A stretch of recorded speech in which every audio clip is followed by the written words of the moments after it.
Bismillahirrahmanirrahim. Assalamualaikum warahmatullahi wabarakatuh. Salam kita mohon keberkatan daripada Allah dengan bacaan kitab Al-Fatihah.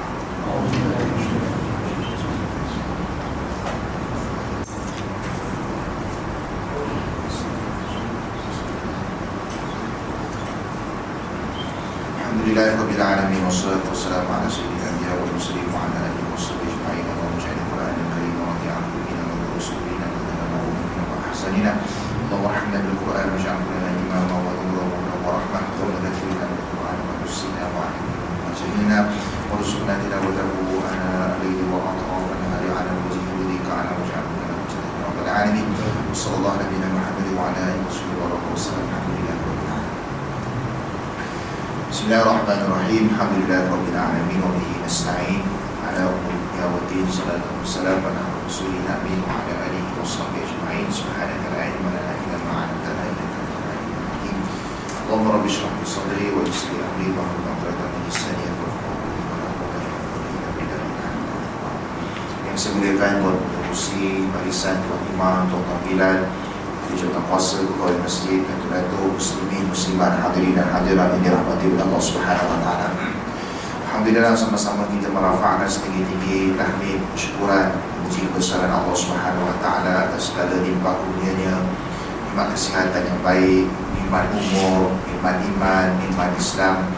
Dan kita pun dah masuk pada tahun baru 1445 Hijriah. Dan umur kita semakin lama semakin meningkat. Dan meningkatnya umur kita itu bukanlah bergantung kepada tahun. Ramai orang duk fikir umur saya meningkat mengikut tahun. Masuk tahun baru, barulah meningkat. Selagi tak masuk tahun baru, umur tak meningkat. Salah tu. Umur kita meningkat setiap hari. Setiap hari umur kita dikira di sisi Allah Subhanahu wa taala. Semakin meninggilah angkanya, semakin meningkatlah angkanya dari sudut hari, artinya kita semakin sampai kepada penghujungnya.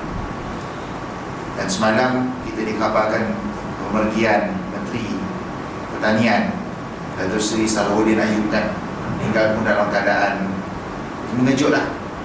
Sihat walafiat, tak ada petanda sakit dan sebagainya. Pagi hari sedang bertugas di Kedah, elok makan durian katanya, tak ada apa-apa makan, sambil buat lawatan, sambil bertugas, tiba-tiba mengalami pendarahan di otak. Operate, stabil, tapi terpaksa ditidurkan. Dan Allah lebih menyayangilah. Sebagai seorang Islam, kita sentiasa mendoakan siapa sekalipun, kita doakan mudah-mudahan si mati kembali ke rahmatullah itu dicuci rahmat, diberkati oleh Allah Subhanahu wa taala dan ditempatkan di kalangan hamba-hambanya yang beriman.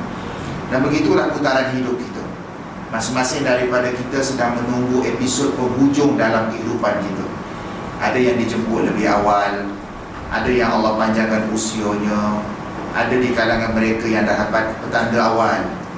Kalau dapat petanda awal, tuan-tuan, rezeki, sempat kita buat persiapan, tahu apa kita nak buat, persiapan hari-hari akhir dalam kehidupan kita. Contohnya orang banduan, dah tahu dah bila tu nak pula yang dah dijatuhkan hukuman mati. Tapi saya tak pasti sekarang ni rasanya dah digubal balik begitu, mandatori dulu kan, ada rasa dah tarik balik. Tapi tak tahulah, mungkin ada kes-kes tertentu lah yang ditarik balik. Tapi kalau kes bunuh memang akan dijatuhkan hukuman gantung juga. Tapi artinya kalau banduan yang dah tahu, dah tarik hukuman bila akan menjalani hukuman gantung dan sebagainya, artinya kadang-kadang bila kita fikir dan muhasabah balik, orang macam tu lebih untung.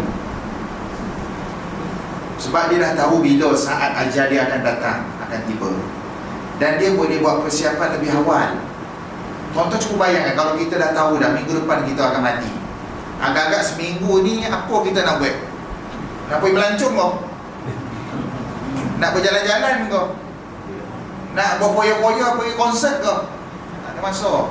Silap-silap nak keluar pada rumah, nak pergi kedai beli barang pun tak nak. Padahal beli barang tu, kemungkinan barang tu barang keperluan kita. Nak masak kat dapur, nak beli lauk, barang keperluan, nak makan, minum dan sebagainya. Tapi dia fikir seolah-olah keluar sekejap, nak beli barang tu pun rasa macam membazir, membuang masa.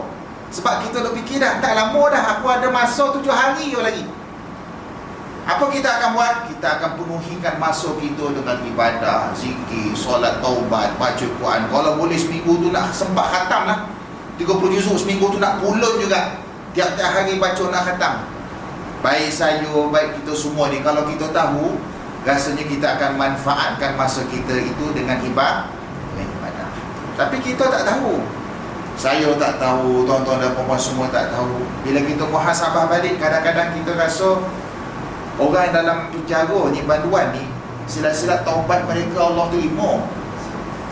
Mereka dah tahu tarikh bila. Agak-agak tiap-tiap hari itu tidak akan mengalir ke air mata dia, memohon keampunan daripada Allah. Sila-sila kering air mata lah. Orang yang betul-betul taubat dalam keadaan ikhlas, dengan tawaduk, dengan rendah diri, dengan penuh keinsafan. Taubat kita dalam senang lenang macam ni kadang-kadang tak sampai ke jiwa. Kadang-kadang hanya sekadar di lidah dan di bibir. Istighfar kita yang dalam keadaan senang lenang ni tak sama istighfar dengan orang dalam penjara. Istighfar orang dalam penjara dengan penuh penghayatan, dengan penuh keinsafan, memikir dan memikirkan macam mana nak melalui beberapa hari, beberapa bulan sebelum ajal mereka tiba, menginsafi dosa-dosa yang lalu. Tapi kadang-kadang kita yang dalam keadaan senang lenang ni, saya, tuan-tuan dan puan-puan kita semua ni, kadang-kadang hanya istighfar itu lalu di lidah sahaja, lalu di bibir sahaja. Dan kadang-kadang kita pun tak menghayati apa makna istighfar tu. Tiap hari dia ucap Astaghfirullahalazim alladzi la ilaha illa huwal hayyul qayyum wa atubu ilaih. Kita pun tak tahu apa makna kita ucap tu. Kita pun tak tahu kenapa kita ucap tu. Kita pun tak tahu dari sudut kelebihan, fadilat orang yang mengucapkannya dengan penuh penghayatan berbanding orang yang mengucapkannya hanya sekadar tututan zikir selepas daripada solat. Sebab itu masuk kepada alam tahun baru ni 1445 Hijriah, saya mengisafi diri saya sendiri. Tuan-tuan dan puan-puan dah sampai dah umur bonus. Ada dah sampai 60, ada dah sampai umur 70 ke atas. Tu umur bonus, satu rezeki. Saya sendiri tak tahu. Saya sendiri pun tak tahu, tuan-tuan, dah dapat dah rezeki tu. Dah lapang dah daripada urusan dunia. Dah tak kerja, banyak masa boleh penuhi dengan amal ibadah. Yang saya ni banyak lagi komitmen dia. Nak uruskan anak, tak kerja, balik kerja, kan balik pula lepas kuliah ni tengok pula kerja rumah anak. Tahulah budak-budak kita suruh dia buat, dan sekali kita yang buatnya, dia tak buat pun, dia dah tidur dah. Kita yang tolong siapkan kerja rumah dia. Lepas tu barulah boleh buka komputer sekejap, nak tengok apa tadi kerja siang tadi dah buat ke belum, siap nak menaik sikit. Tengok-tengok dah malam, minum sekejap kopi dengan rumah, borak-borak tidur. Habis macam tu ya kan. Jadi kadang-kadang bila kita fikir balik, mudah-mudahan lah paling kurang tuan-tuan dan puan-puan, tazkirah untuk diri saya juga. Kita ni kalau kita selama ni duduk dalam kelas tadika, sampai dah masuk tuan-tuan upgrade masuk kelas sekolah rendah. Kalau selama ni tuan-tuan dan puan-puan duduk sekolah rendah, dah sampai dah masuk naik sekolah menengah. Kalau selama ni duduk sekolah menengah, pastikan ada peningkatannya, dah boleh masuk universiti. Apa maksud saya? Maksud saya, kita cuba perbaiki amal ibadah dan ilmu kita. Artinya selama ni contoh, kita hidup 40 tahun, 50 tahun, 60 tahun, selama ni baca Fatihah tapi tak pernah nak faham. Sampai dah masuknya hari ini, semangat 1445 Hijriah, cuba hayati apa makna Bismillahirrahmanirrahim. Apa maknanya? Kalau orang tanya, boleh tak aku terjemah spontan? Nak tafsir mungkin tak pandai, paling kurang faham apa Bismi, faham apa Allah, faham apa Ar-Rahman, faham apa Ar-Rahim, dan faham. Masuk pula ayat nombor 2, Alhamdulillahirrabbilalamin. Kalau suruh terjemah spontan, kita boleh terjemah. Maknanya dah masuk kelas baru lah tu, dah ada peningkatan lah tu. Selama ni dah baca je. Solat subuh baca 2 kali, solat zuhur baca 4 kali, solat asar wajib baca 4 kali, solat maghrib 3, solat isyak 4 kali baca. Tapi tak tahu maksud dia, tak faham apa selama ni kita baca. Dah sampai dah masuk. Dari sudut amal ibadah pula, mungkin sebelum ni kurang tertibnya, kurang tumaninahnya. Mulalah kita nak menghayati. Sekarang ni dah sampai masa dah kita nak menghayati. Sebab kita dah tak lama Kadang-kadang Allah boleh panggil dalam keadaan mengejut, takut-takut kita tak bersedia. Saya sendiri pun takut-takut tak bersedia. Duk kelang kabut, urusan dunia, uruskan ahli keluarga, takut-takut Allah jemput. Anak masih kecil-kecil lagi. Dan tuan-tuan perempuan yang dah anak dah besar, dah lepas dah berkeluarga, dah ada cucu dan sebagainya, tingkatkanlah. Dah sampai masa dia dah, tingkatkan. Paling kurang penghayatan tak ada Al-Fatihah, penghayatan terhadap zikir-zikir. Selamanya kita bersebut subhanallah. Apa makna subhanallah? Dia sebut-sebut tapi tak tahu aku puji siapa ni. Selama ni dia sebut alhamdulillah, apa tuntutan di sebalik alhamdulillah tu? Selama ni dia sebut Allahu Akbar, istighfarnya, astagfirullah dan sebagainya. Mudah-mudahan bila kita kembali kepada Allah, adalah sesuatu yang kita nak tunjuk kepada Allah. Ya Allah, aku dah usaha untuk tingkatkan kualiti ilmunya, amal ibadahnya, imannya, penghayatan terhadap tuntutan agama. Mudah-mudahan Allah Ta'ala ampunkan kita dan Allah jemput kita dalam keadaan kita diridai oleh Allah, dan kita pun suka untuk bertemu dengan Allah Subhanahu wa Ta'ala, insya-Allah. Tuan-tuan dan puan-puan yang dirahmati oleh Allah Subhanahu wa Ta'ala, sambungan tafsir Ibnu Katsir muka surat 56, perenggan 1, 2, 3 lah kot. Hadis yang kedua tu kan? Nah, hadis yang kedua.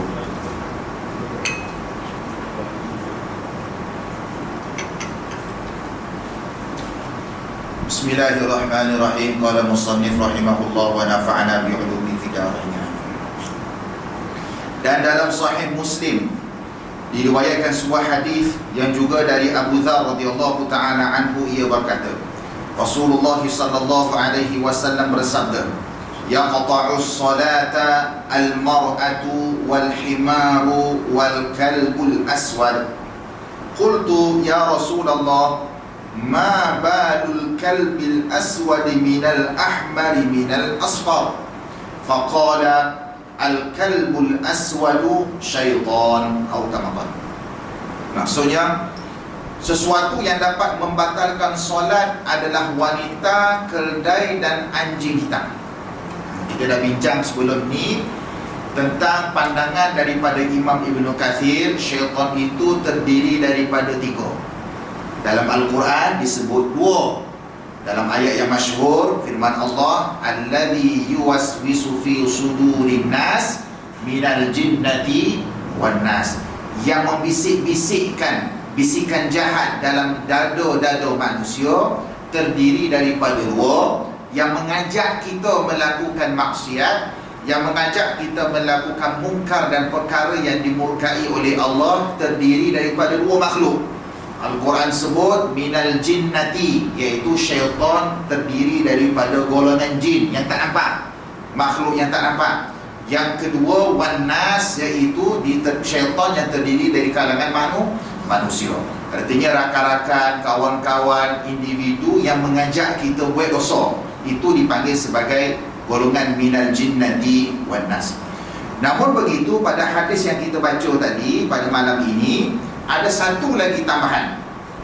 Ada satu lagi tambahan, sebagaimana yang dinyatakan oleh Imam Ibnu Katsir dalam kuliah kita sebelum ni, iaitu syaitan yang terdiri dari kalangan haiwan pun ada juga.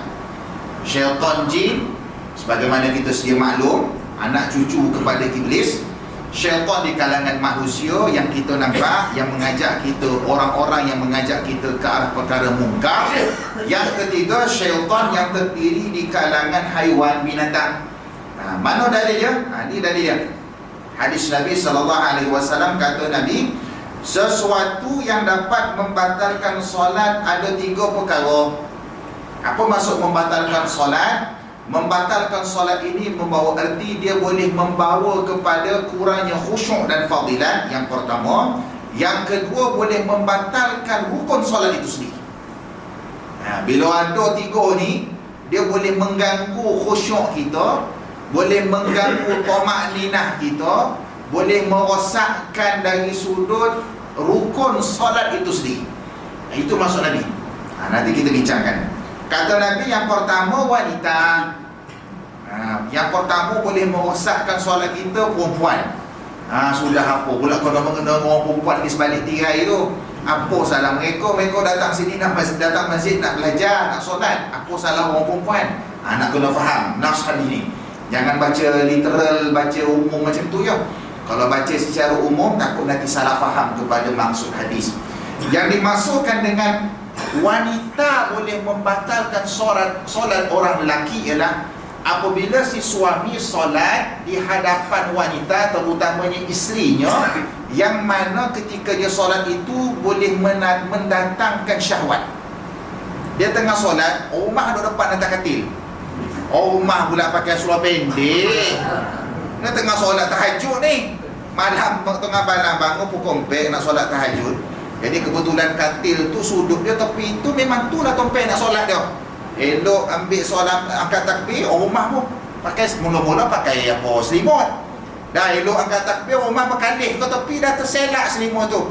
Dah mula hilang dah. Hilang Fatihah dia suami tu. Hilang Fatihah dia, hilang niat dia. Tengok-tengok dah bagi salam. Laju je rasa buang angkat takbir tadi. Tuan-tuan jangan bayang saja cerita je ni. Saja cerita je ni. Jadi maksud hadis tu adalah apabila di hadapan seseorang lelaki itu ada wanita, dalam maksud hadis ni isteri lah. Tetapi boleh jadi juga bukan isteri, boleh jadi. Contohnya kita solat dalam masjid tak berlaku lah. Kita solat di tempat lain, yang mana tempat tersebut mungkin tempat lalu lalang orang. Lalu lalang orang contohnya. Tak salah kita solat, dan bahkan pun dalam hadis Nabi pun Nabi sebut innama ju'ilal ardu masjidan tahura. Sesungguhnya dijadikan bumi itu masjid yang bersih. Artinya bagi kita agama Islam, orang Islam mendapat satu special, satu anugerah special daripada Allah, boleh solat di mana-mana sahaja bumi. Dia boleh solat kat padang, dia boleh solat kat mall, boleh solat di mana-mana sahaja tempat. Berbeza dengan umat terdahulu. Umat terdahulu, kaum Bani Israel, Nabi Musa alaihi salam, dia hanya boleh solat di rumah ibadat je. Di rumah ibadat je. Dia tak boleh solat tempat lain. Solat tempat lain, ibadah tempat lain tak sah. Bayangkan agak sukar situasi pada waktu tersebut. Tapi special untuk umat Nabi sallallahu alaihi wasallam, Allah jadikan bumi ini suci, tempat untuk sujud.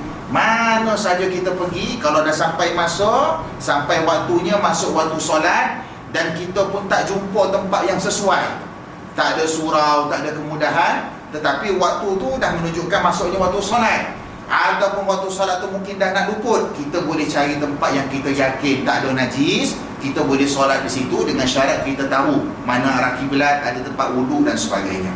Katakanlah kita solat di padang, contohnya di taman permainan, tempat orang berjoging riadah, tengah-tengah solat Siuci, contohlah anak mau Cina perempuan, dia berjoging elok dengan seluar pendeknya depan kita, dia lalu situ, patah balik. Lalu patah balik, lama-lama kita pun dah tak ingat rakaat kita. Mana dia boleh ganggu khusyuk kita.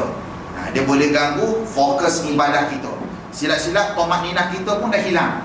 Sedangkan tumakninah termasuk dalam perkara perbahasan syarat sah solat. Dan banyak lagi aspek-aspek lain. Artinya apabila ada sahaja wanita yang berada di hadapan kita yang boleh mengganggu fokus kita kepada ibadah, Nabi kata sesungguhnya perempuan tersebut boleh membatalkan solat. Boleh faham ya? Itu gangguan yang pertama, gangguan yang boleh membawa terbatalnya solat. Yang kedua kata Nabi, keldai. Keldai ini dia bukan syaitan, tetapi keldai ini dia nampak syaitan. Keldai dia nampak syaitan. Dua makhluk yang disebut dalam hadis, salah satunya perkara yang sebaliknya, nampak perkara sebalik. Yang pertama keldai. Keldai dalam hadis Nabi sebut keldai ni dia nampak syaitan. Setiap kali dia bunyi hoha-hoha dia tu, bunyi apa panggil tu. Kan keldai kan ada bunyi. Kita kat Malaysia ni tak ada keldai tuan-tuan. Melainkan kena pergi ke zoo lah kalau nak tengok keldai. Kalau kat negara Arab memang melambat keldai tu. Dia orang kalau macam kita kat Malaysia kan lori tongges, mana kira moden lah. Orang jual tongges tu naik lori. Kat negara Arab, kat Mesir sebagai contoh, bukan naik lori. Kedai belakang tu ada tempat roda kursi kereta roda tu, atas tu lah ada tongges. Dok bawa jual tongges dengan naik kedai kat Mesir. Zaman sekarang pun masih ada lagi. Dan dah jadi satu kebiasaan, terutama di kawasan-kawasan kampung. Jadi kedai ni Kalau dia bunyi tu, Nabi sebut sebenarnya dia nampak syaitan tengah lalu lintas, lalu lalang depan dia. Kalau dia bunyi ho-ha, dia punya bunyi tu, makna ketahuilah sebenarnya ketika itu keldai nampak syaitan tengah lalu lalang, tengah duk berlari-lari, tak pergi mana pun tak tahu, nak menyesatkan anak cucu Adam. Jadi apabila kita dengar keldai sedang berbunyi, apa tanggungjawab kita? Cepat-cepat isti'azah, a'udzubillahi minasyaitonirrajim. Sebab keldai tengah nampak tu, dan kita tak tahu syaitan tu tengah berlari nak poi kita ko, nak poi orang lain ko, nak kacau siapa, kita tak tahu. Lebih baik kita berlindung lebih awal. Satu lagi makhluk yang disebut dalam hadis nampak juga, tapi dia bukan nampak syaitan, dia nampak malaikat, iaitu ayam. Yang disebut dalam hadis, dua makhluk ni nampak sebaliknya. Satu keldai, dia nampak syaitan. Satu lagi ayam berkokok, dia nampak malaikat turun. Kebiasaannya yang berkokok waktu bila? Waktu subuh. Ketika itulah malaikat turun ke bumi, membawa rahmat keampunan daripada Allah. Dan disebut dalam pelbagai hadis lah, setiap malam Allah turun ke langit dunia. Artinya Allah dekat kepada hamba-Nya, tanya kepada hamba Dia, siapa nak minta hajat, aku kabulkan. Siapa nak istighfar taubat, aku ampunkan. Setiap malam. Macam mana kaifiat dia, Allah Maha mengetahui. Maka malaikat juga membawa rahmat, barakat dan juga maghfirah daripada Allah setiap malam, sampailah ke waktu subuh. Sebab itu pada waktu subuh kebiasaannya ayam akan berkokok kerana melihat malaikat turun ke bumi. Jadi kalau malaikat turun, ayam berkokok, apa yang perlu kita buat? Dalam hadis Nabi ajar kita berdoa. Kalau ayam berkokok, kita doa, ampunkan dosa. Doa pendek-pendek ya. Ampunkan dosaku, rahmatilah aku, berkatilah kehidupan. Pendek-pendek ya. Sebab ayam sedang nampak malaikat membawa turun rahmat, keampunan daripada Allah Subhanahu Wa Taala. Perkara yang kedua disebut dalam hadis boleh membatalkan solat. Apa maksud membatalkan solat tadi? Yang kedua tadi adalah keldai, himar ataupun keldai, dia nampak syaitan kita tengah solat. Maknanya kemungkinan besar syaitan tu sedang perjalanan nak datang ke kita, nak rosakkan khusyuk kita, kualiti solat kita. Jadi akhirnya boleh membawa, tak semestinya batal, tapi boleh membawa kepada rosaknya dan membatalkan solat. Yang kedua. Yang ketiga, kata Nabi SAW, anjing hitam, al-kalbul aswad, anjing hitam. Kenapa anjing hitam? Yang ni syaitan. Yang ni yang Imam Ibnu Katsir sebut ni. Syaitan jin, syaitan manusia, syaitan haiwan. Haiwan mana yang syaitan tu? Haiwan yang disebut dalam hadis Nabi secara jelas, iaitu anjing hitam.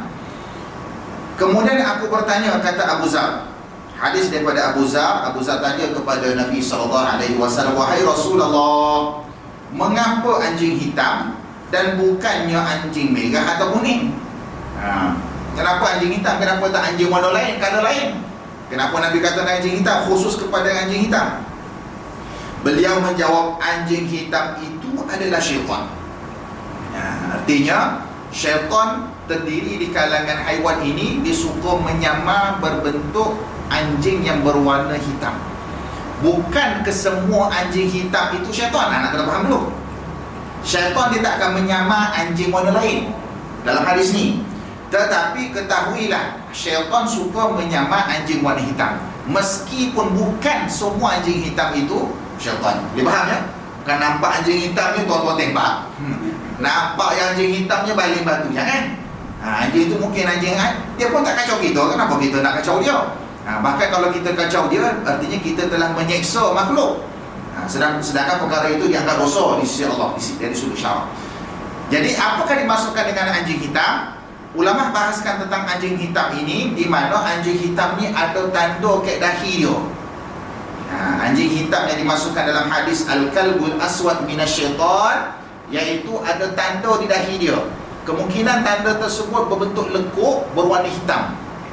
Ada juga. Jadi ada tanda kat dahi dia tu timbul dan sebagainya. Sampaikan biji mata dia pun hitam. Kalau biji mata macam itulah, mana haiwan lain pun lebih kurang je lah. Ada hitam, ada putih. Kan biji mata kita ada warna hitam, ada warna putih. Yang anjing hitam ni semuanya hitam. Ada tak ada warna putih tu loh, semuanya hitam. Ibarat kata kalau anjing lain nampak, oh ini pun bukan geng kita ni, anjing lain pun tahu Anjing sama-sama dia pun tahu ini bukan geng kita ni, lain macam ni. Mata hitam, semua hitam, anjing pun lari daripada dia. Sebab anjing, dia tahulah haiwan kadang-kadang dia nampak syaitan berlari, jin berlari dan sebagainya. Anjing sama-sama anjing pun kata dia tak boleh buat kawan ni tau. Ketahuilah itulah anjing tu terdiri daripada syaitan. Sebab itu syaitan ni tuan-tuan dan puan-puan, syaitan ni ada 3 jenis. Ataupun kita panggil jin ni tadilah. Dia ada 3 jenis. Yang pertama kumpulan makhluk gaib ni. Makhluk gaib, dia ada 3 jenis. Yang pertama, jin yang terdiri daripada makhluk seperti kita, yang kita panggil sebagai bunian. Jin ni terdiri daripada 3 jenis. Yang pertama terdiri daripada makhluk seperti kita, yang kita panggil sebagai bunian. Yang ni ada beriman dan tak beriman. Dalilnya mana? Dalil dalam Quran ada, dalam surah Al-Jin. Qul uhiya, bismillahirrahmanirrahim, Qul uhiya ilayya annahu istama'a nafarun minal jin faqalu inna sami'na qur'anan ajaba. Katakanlah wahai Muhammad, uhiya ilai, telah diwahyukan kepada aku, artinya Al-Quran diwahyukan kepada Nabi sallallahu alaihi wasallam. Uhiya ilayya annahu istama'a nafarun minal jin, bahawasanya telah datang sekumpulan makhluk jin mendengar bacaan Quran. Faqalu inna sami'na qur'anan ajaba. Jin tu kata, Masya Allah, kami mendengar ucapan yang hebat. Ajaba, ajaib, ucapan yang ajaib, ucapan yang hebat. Maknanya jin tu datang, dia dengar Nabi baca Quran. Dan banyak dari dalam Quran yang lain tentang bagaimana jin yang datang itu, mereka akhirnya bila dengar Nabi baca Quran, jin tu masuk Islam. Macam mana jin tu boleh datang jumpa Nabi? Artinya jin ni terdiri daripada golongan yang kita panggil tadi, kalau Melayu kita lah, orang Melayu kita panggil sebagai makhluk bunian tadi. Yang ni ada beriman, yang ni ada tak beriman. Dia ada tamadun dia ada masyarakat dia, ada keluarga dia, ada anak pinak dan sebagainya. Dan mereka ni ada yang beriman dan ada yang tidak beriman. Kita panggil sebagai bunian lah, orang Melayu kita. Yang kedua, makhluk gaib ni terdiri daripada jin berbentuk syaitan. Jin berbentuk syaitan inilah yang boleh menyamar dalam pelbagai rupa. Ada orang Melayu kita kata hantu rayo, hantu jembalang, hantu kubu, apa macam-macam hantu lah. Itu syaitan sebenarnya. Jin yang terdiri daripada syaitan sebenarnya. Yang ni memang tak beriman, dia memang kufur. Yang ni memang kufur. Sebab itu kalau kita baca Quran contohnya, kalau kita diganggu ataupun kita terserempak dengan makhluk seumpama ni, hantu dan sebagainya, bila kita baca Quran dia lari. Berbeza dengan yang pertama tadi. Yang pertama bila baca Quran dia tertarik. Nabi baca Quran dia tak lari. Nabi baca Quran, makhluk yang pertama tadi ni, yang kita panggil bunian tadi, dia tertarik, dia kata Masya Allah, apa benda ni? Ayat ni ayat ajaib, ayat hebat, dia nak dengar. Kumpulan yang kedua ni, kalau kita baca Quran dia lari. Sebab apa? Sebab dia adalah jin yang terdiri daripada syaitan. Yang ni memang tak beriman. Orang Melayu kata hantu ke, ghost ke, apa ke, itulah yang syaitan sebenar tu. Dan banyak lagi bentuk-bentuk dia. Dia boleh menyamar bentuk tu, boleh menjadi besar, boleh menyamar jadi kecil dan sebagainya. Ada tanduk, ada rambut. Itu kesemuanya salah satu daripada kelebihan Allah ciptakan dia. Yang ni tak beriman. Berdakwahlah macam mana sekalipun, dia tak akan jadi kawan kita orang. Bahkan kalau kita baca Quran pun dia akan lari kepanasan. Yang ketiga, syaitan ataupun jin tadi berbentuk haiwan. Yang dalam hadis ni lah. Yang dalam hadis ni dan juga beberapa kitab hadis yang lain menyatakan ada beberapa haiwan lain. Syaitan tu dia boleh menyamar dalam bentuk haiwan. Antaranya anjing sebagaimana dalam hadis ni. Yang keduanya ular. Yang ketiga binatang berbisa, boleh jadi kala jengking dan sebagainya lah. Kan biasa kita dengar kan, kita tinggalkan kampung seminggu tak balik rumah, ada urusan keluarga ke apa nak contohnya, rumah ada ni berkunci tutup apa semua sekali, tingkap tak ada apa tu, buka grill pasang, yang mana ada alam rumah pasang alam rumah. Nak bagi tahu elok tutuplah rumah kita tu. Elok lepas daripada bercuti balik rumah, tengok-tengok ada ular atas katil besar pula tu, warna hitam. Nak kata ada lubang siling kita, tak ada lubang. Nak kata kita ada terbuka tingkap, tak ada, semua elok tutup. Dari mana datang ular tu? Yang ni lah golongan jin yang ketiga. Syaitan dalam bentuk haiwan. Syaitan dalam bentuk haiwan ni kebiasaan dia akan menyamar sebagai anjing tadi, ataupun ular, ataupun binatang berbisa. Jadi kalau kita nampak, apa tanggungjawab kita, adab kita? Kalau kita nampak, kita kena bagi salam, isti'azah, bagi salam. Kemudian kita bagi amaran, kita bagi peringatan kepada dia, sila keluar dalam tempoh sekian-sekian. Jangan lama, paling lama 3 hari. Paling lama tu 3 hari 3 malam, pastikan kau dah keluar. Ustaz, lama sangat 3 hari 3 malam, nak duduk kat mana pula tu? Kita baru balik dari kampung, tiba-tiba nak bagi dia 3 hari 3 malam. Maknanya paling lama tu. Paling lama tu. Maknanya kalau lagi sekejap lagi bagus. Saya bagi masa setengah jam contohnya. Contoh, saya bagi masa setengah jam, contohnya paling lama 3 hari. Biasa disebut amalan ulama lah. Amalan ulama biasa dinyatakan 3 hari paling lama. Katalah kita ambil yang paling sekejap, saya bagi masa setengah jam, sila keluar daripada rumah saya. Kalau dalam tempoh setengah jam dia tak keluar juga, maknanya ular tu ular betul. Kalau dia keluar, dia dengar apa kita cakap, dia keluar, makna tu jin tu. Syaitan yang menyamar sebagai jin. Dan kita pun dah baca tadi isti'azah. Kalau tuan-tuan nak baca ayat kursi ke apa sebagai protect, nak melindungi kita, adik keluarga kita daripada gangguan, InsyaAllah kalau dia dah dengar bacaan Quran tu, InsyaAllah dia lari lah.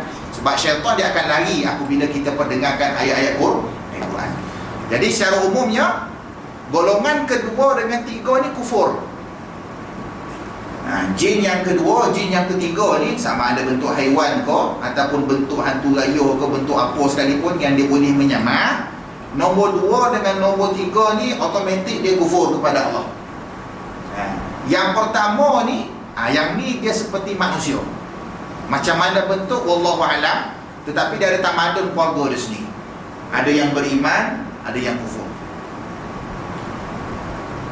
Dekan fakulti tempat saya kerja ni adalah Fakulti Quran Sunnah, Profesor Madya Dr. Muhammad Zodi Muhammad Amin. Dia cerita pengalaman dia, sebab dia buat PhD dia dalam kajian hadis dengan makhluk gaib. Dia punya PhD dia cerita pengalaman lah masa dia buat PhD dia dulu. Dia collect data, tanya tu ramah orang, pengalaman dia lah masa dia nak siapkan tesis PhD dia dulu. Dia jumpa ada satu keluarga kat sebuah negeri ni, bukan kat Negeri Sembilan lah, negeri lain. Jumpa dengan sebuah keluarga ni, nak tanya pandangan, pengalaman keluarga ni pernah tak jumpa berurusan, bercakap dengan makhluk gaib. Nak dapatkan tiga jenis jin tadi lah. Siapa pernah jumpa ular, siapa pernah jumpa anjing hitam, siapa pernah jumpa hantu raya ke apa tadi tu. Dia nak dapatkan data supaya lengkapkan dia punya kajian PhD dia. Kebetulan dia dapat maklumat di sebuah negeri ni ada satu keluarga ni kata saudara dia, di situ saudara dia. Ada apa ni ustaz, saudara saya dia duduk kat tengah sawah sana. Kat tengah sawah sana rumah satu je, jauh daripada kawasan kampung lain. Kat tengah-tengah sawah tu ada satu rumah je. Satu rumah. Dan dia duduk seorang-seorang je. Saudara ni, keluarga dia bagi tahu. Dia ada saudara dia duduk kat tengah-tengah sawah tu, seorang dia je. Keluarga di situ, saudara dia ni kahwin dengan bunian. Orang lelaki. Saudara dia lelaki lah. Duduk seorang-seorang kat sana, rupa-rupanya dia kahwin dengan bunian. Jadi dekan saya ni masa tu lah, dia pun pergi lah, pergi ke rumah tu, ketuk, bagi salam semua. Nak dapatkan maklumat, nak temu ramah lah, temu ramah. Tanya pengalaman apa semua sekali. Dah bagi salam sampai 3 kali. Lepas tu baru dengar suara orang menyahut. Waalaikumsalam. Sekejap ya, dengar bunyi bising atas siling rumah ni. Macam orang duk berlari. Lepas tu senyap, diam. Barulah dia keluar. Minta maaf lambat sikit. Dah ustaz, kawan saya dekan ni dah seorang sejuk lah. Dah seorang sejuk bunyi apa lah pula tadi tu. Dia dengar kat luar tu. Minta maaf lambat sikit, ada benda nak uruskan. Orang ni kata, jemputlah masuk. Yang masuklah juga kan. Ada orang jemput masuklah. Masuk borak-borak sikit di situ. Rupa-rupanya dia pernah dicolik Masa dia berjalan seorang-seorang dululah kat hutan apa semua sekali, dia pernah kena culik. Dan akhirnya dia dah berjumpa dengan makhluk bunian ni, ada keluarga dan sebagainya. Tak macam mana jatuh cinta dan kahwin dengan perempuan bunian ni. Dapat anak apa semua sekali, dia boleh pergi dua alam. Dia boleh pergi alam manusia, dia boleh pergi laki ni lah. Dia boleh masuk alam manusia macam kita sebab dia pun manusia, dan dia boleh masuk alam bunian isteri dia. Dan dalam rumah tu didiami oleh dia dan ahli keluarga dia yang terdiri daripada makhluk bunian. Dan makhluk bunian ni, dia tak suka duduk macam kita dalam bilik, dia suka duduk kat siling. Jadi kat siling tu semua anak beranak dia lah tu, duduk berlari apa semua, dia suka duduk kat siling. Dia tak suka duduk macam kita, duduk kat bawah ada bilik, ada dapur, ruang tamu, ada katil, tak. Dia suka duduk kat siling. Duduk ramai-ramai semua kat siling. Jadi muannah ni sebelum ustaz tu nak masuk dalam tu, dia bagi tahulah tu duduk, dan dia ambil, ada orang datang rumah ni. Ada orang datang rumah tu, anak-anak dia berlari apa semua sekali lah. Jadi ustaz pun daripada dekan saya ni pun dia ambil lah maklumat sikit, dia ceritalah pengalaman dia dalam dia siapkan kajian PhD. Jadi kumpulan pertama ni memang ada. Kita tak pernah jumpa, tapi kita percaya kan, tengok dalam berita orang masuk dalam hutan tiba-tiba hilang, bila kita azan ada balik. Ada yang langsung tak jumpa sampai sekarang, ada. Saya ingat siapa nama lelaki tu, Syafiq ke apa, yang hilang kat Johor ke Perak. Dah lama dah tuan-tuan, dah lama. Betul-betul cek balik begitu, dah lama dah. Carilah lelaki hilang di hutan, dah lama dah, sampai sekarang tak jumpa, sebelum Covid. Sampai sekarang tak jumpa, banyak tak jumpa. Operasi SAR, cari kat hutan tu dah ditamatkan, sampai sekarang tak jumpa lelaki tu. Muda lagi, seingat saya dalam 30 macam tu lah umur dia. Muda lagi, dia masuk hutan tu mungkin dengan kawan-kawan ke apa semua. Kat Johor ke Perak, dah lama sangat, sebelum Covid lagi. Perak kan? Ingat cerita tu kan? Kat Perak. Sampai sekarang tak jumpa. Sampai sekarang tak jumpa, bayangkan. Tak mana orang kita tak tahulah, dah masuk alam tu agaknya. Dah hidup sekali dengan orang masyarakat tamadun bunian agaknya. Kita tak pernah rasa, tapi kita percaya berita-berita macam ni memang ada. Dan memang ada pun makhluk lain. Benda tu dah disebut dalam Quran dah. InsyaAllah azan dulu.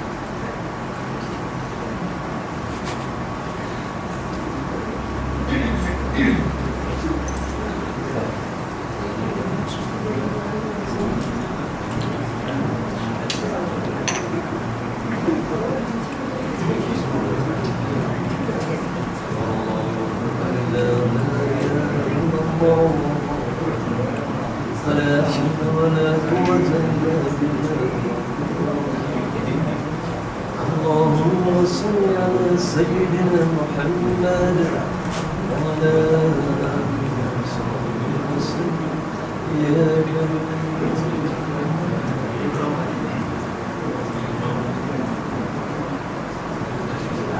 الله أكبر الله أكبر الله أكبر الله أكبر.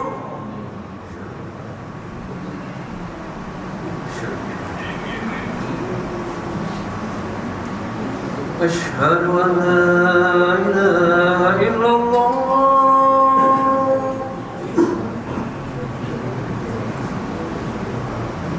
أشهد أن لا إله إلا الله.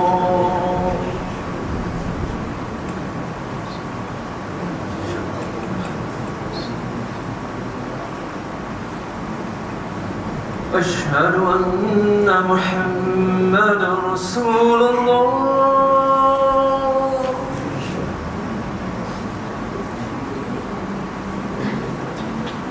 أشهد أن محمدا رسول الله.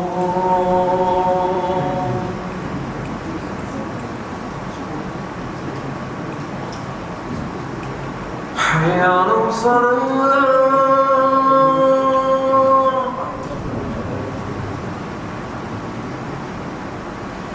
حي على الصلاة.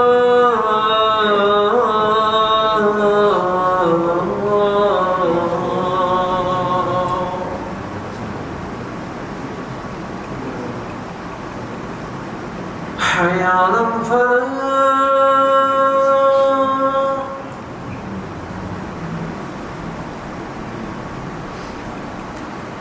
حي على الفلاح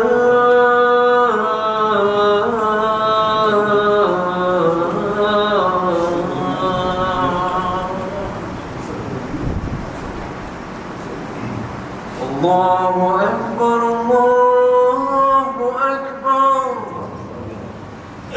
لا إله إلا الله.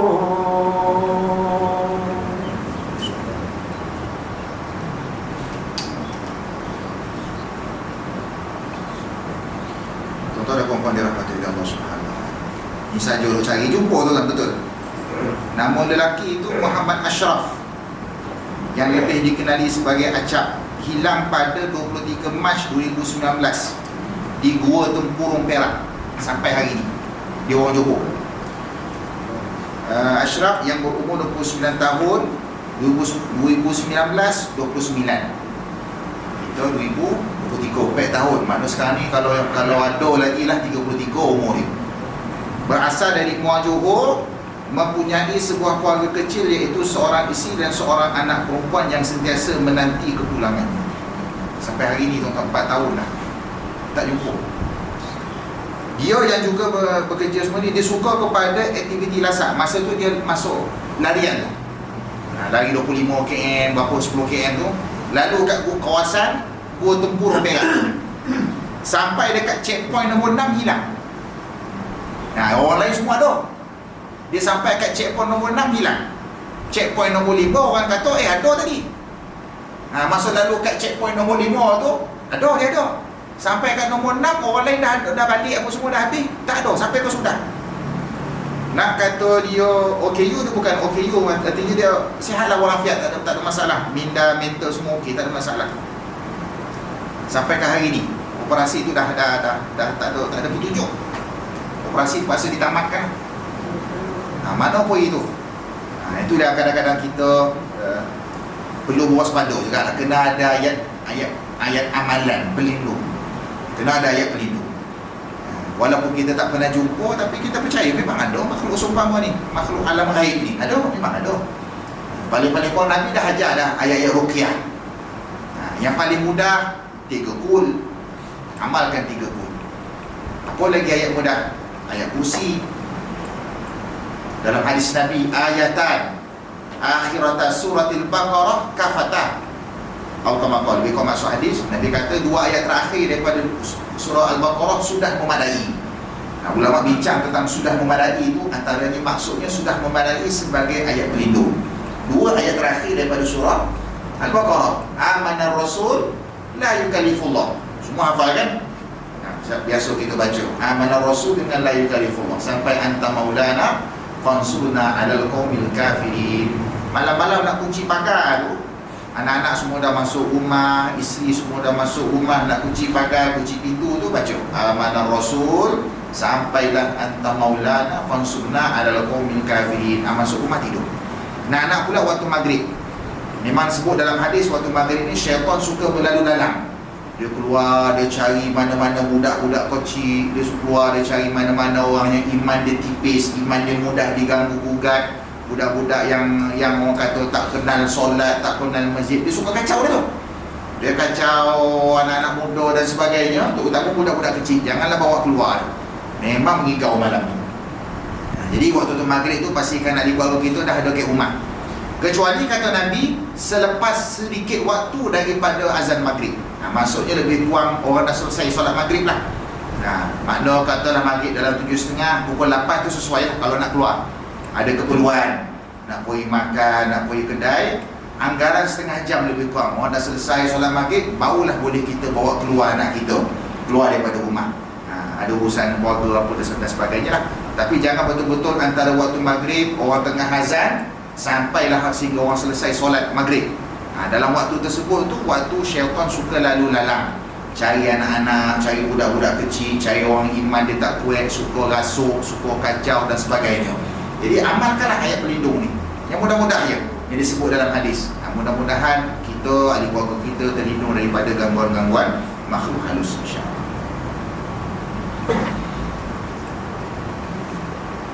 Ibnu Jarir meriwayatkan bahawasanya Umar bin Al-Khattab radhiyallahu anhu mengendarai bukan mengendarai